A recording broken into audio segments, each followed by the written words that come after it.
Leagues 4 is out, a 2-month-long game mode of boosted XP rates, broken skilling relics, and overall, just chill gaming. During these 2 months, we have 2 simple goals. First to max, and 200 mil all. While we do get some insane XP rates, in order to get 4.6 billion XP before it ends, we need to average 76 million XP per day until 200 mil everything. Our only 2 restrictions are the same as everyone else during leagues. We are an Iron Man, so we have to get everything ourselves, and we are limited to 3 extra areas that we've carefully chosen since release. Now let's jump into the gains. Last episode, we finished off with 99 fire making, so it's time to complete a bunch of tasks. To begin, we're going to kill some green dragons and use their bones at the Wildy altar. Since this altar has a 50% chance to not consume the bone, having the bones needed for my goal. Man, look how convenient this banknote is. I thought it was going to be good for multi-skilling, but you can use it literally anywhere. Got a full inventory of green dragons? No problem, just simply note the bones. Real quick guys, I would like to talk to you about today's sponsor, FlexiSpot. FlexiSpot is known for their ergonomic office furniture, and they've recently given me a very spacious L-shaped desk. This desk is great for providing space or anything I may need nearby me.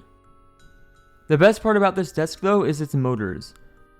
With the push of a button, I can make adjustments to the height, so if I ever want to stretch or stand around a bit while gaming, I'm good to go. This has proven to be especially useful during my long hours of leagues. Here's the best part though. FlexiSpot's Amazon Black Friday and Cyber Monday sale offers are up to 70% off. Not only that, but if you place your order between November 24th and 27th, you have a chance to get your order free. You can catch their live streams on Amazon and potentially win their giveaway.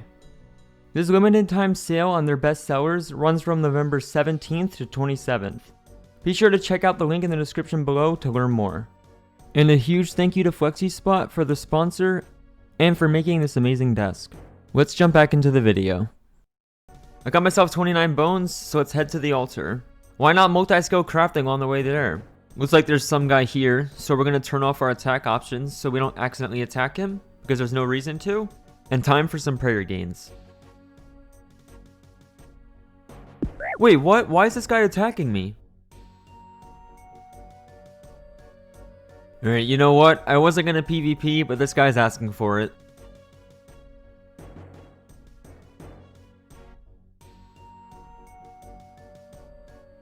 Oh my god, I actually killed him!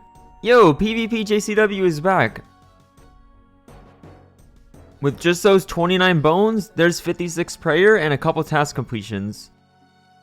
I am very close to unlocking tier 6 relics right now.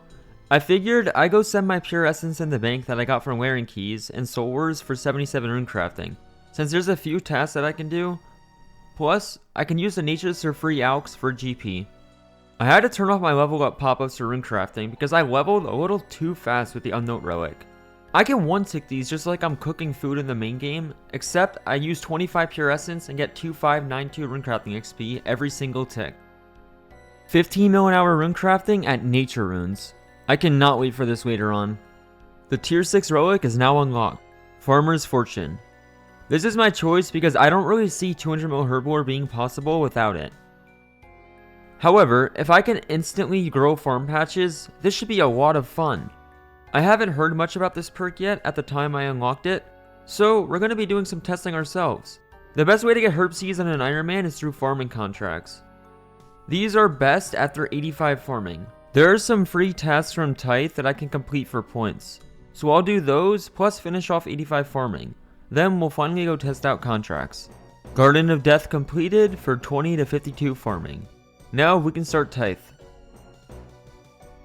I prepped my inventory, got a watering can and everything, and then I found out that they grow instantly.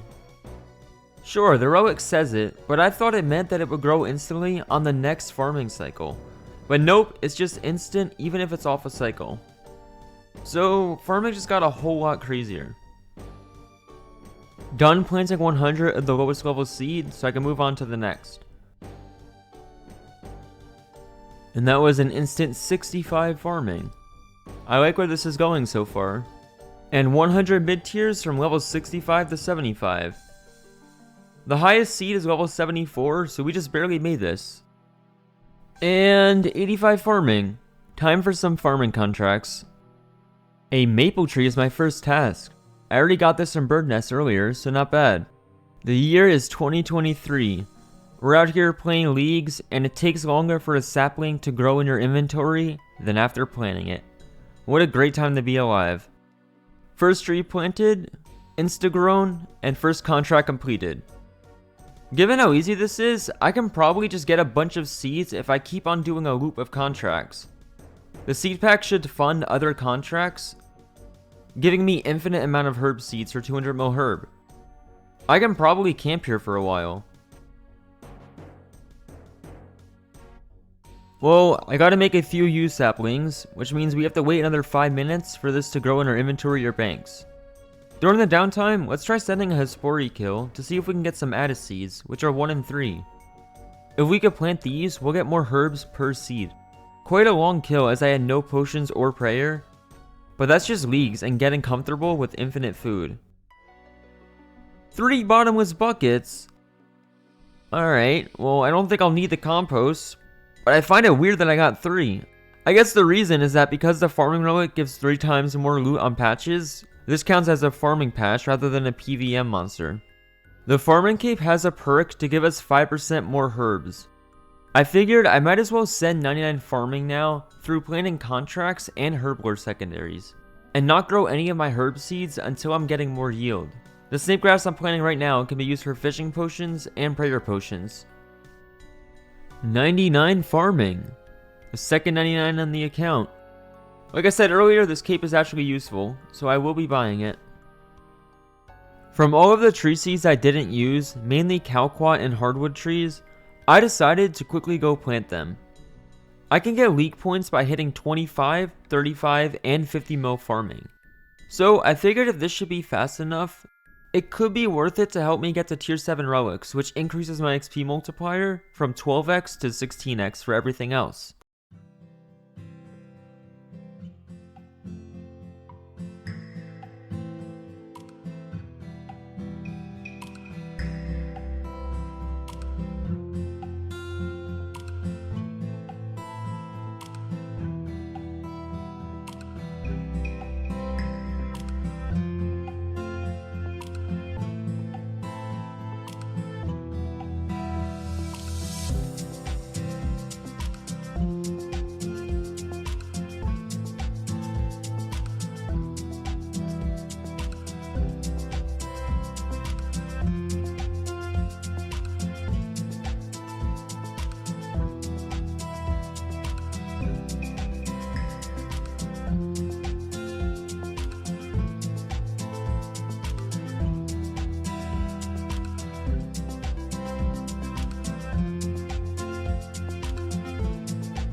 $183 mil an hour farming XP. And we didn't even take forever to store it like Tithe users do. This is insane. Mahoganies should be even more XP than this as well. I stupidly did my whole inventory of teaks before the Mahoganies, and I was too stubborn to reset the tracker. Unfortunately, we're only going to peak at 188 mil an hour. But hey, look at the bright side. We still have to come back for 200 mil later on in the series, right? We just gotta wait for that episode. I fell just a little short of 50 mil farming, so I made some papaya saplings to finish it off. Here it is. Our first 50 mil skill and 200 league points. And just a few more tasks after that, it happened. We completed enough total tasks to unlock our 3rd area. So we've already been to Karen, we've been to the wilderness, but the final area we're going to pick is going to be Mauritania.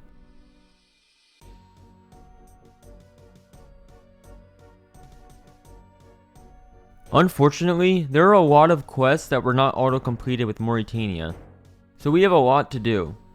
Starting off with the easy one, Haunted Mine. This quest also gives me access to salve amulets, which I could use if I ever decide to go back to Revs. Ghost Ahoy was also completed. And then I fell for a trap. There was a lot of point tasks locked behind Shades of Morton. It looked easy to me, so I decided to give it a go. Well, guess what? Out of any of you watching, I'm fairly sure that 99% of you have never touched this minigame outside of doing the quest. And oh my god, it might actually be the worst minigame in the entire game. I had two choices when I woke up the day I completed this. I could go back to college and do another 2 years to upgrade my degree, or I could learn Shades of Morton. I'm depressed to say that I chose to learn Shades of Morton. I did this all on stream where I had no clue where I was clicking. My viewers were practically the ones actively moving around and I was just clicking for them. It took me about 3 hours for 300 points, and we got almost 0 XP during all of this. This was not worth it at all, and it made it a little demotivating. I needed a little break and I wanted to do something fun at this point. We're still wanting the tier 7 relic to unlock a higher XP multiplier, and there is a task for killing each of the wilderness bosses. And if you look at my gear, I definitely don't have the best setup. I had to do almost the whole kill with no prayer points since I forgot my pots. So a quick shout out to the Banker's Note gang for having infinite food. Next is time for the Big Bear boss. Apparently this will be the hardest boss, so we're all talking outside trying to come up with a plan so we can smoke him. This is actually going to be kind of scary.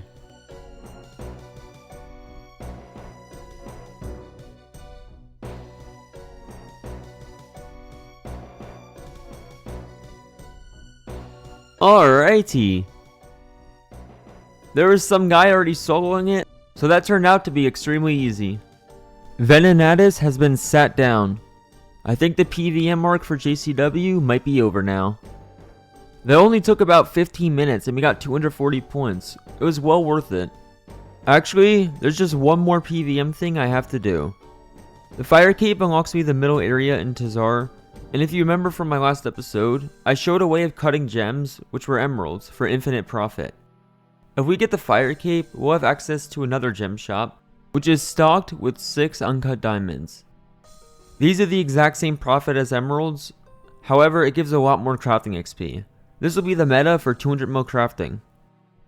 I'm in this phase right now where I'm really tired, but I also really want this Jad kill, so I'm waiting before going to bed. Jad spawns on wave 63, so we're almost there.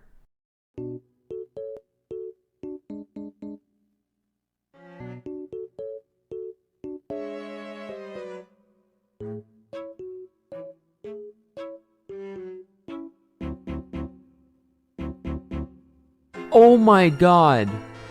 I must have just fallen asleep because I literally just didn't touch my prayers. Well, it's almost 2 AM, so I'm just gonna call it a night here, and we'll try to continue again tomorrow morning. Okay, I slept well. There's no reason this shouldn't be it. While at Jad, there is a point task for tanking a hit, so I'm going to try to tick eat so that I don't die while also getting an extra 80 points.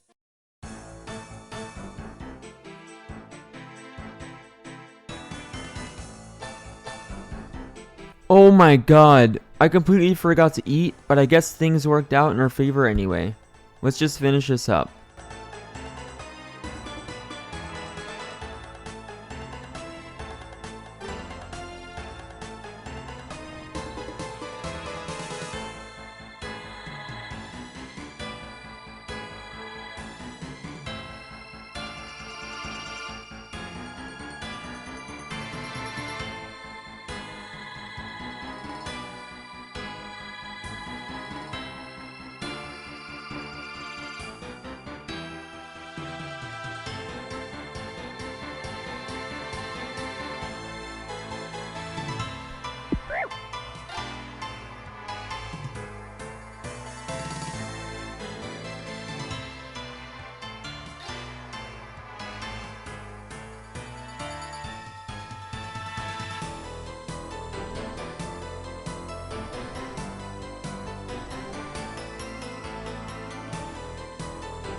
Well, that might have been my ugliest Jad kill I've ever done.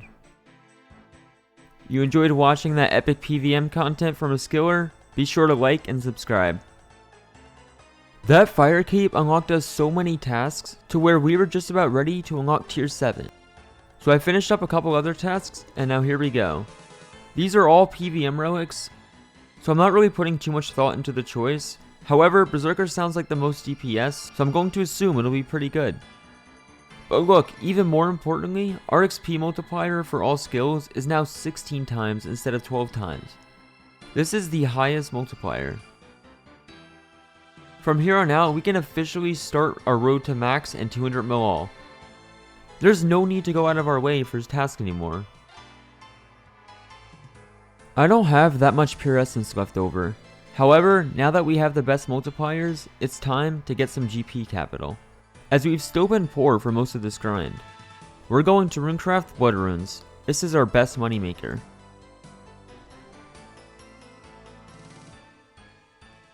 Oh my god, 4,200 XP every tick. This is great.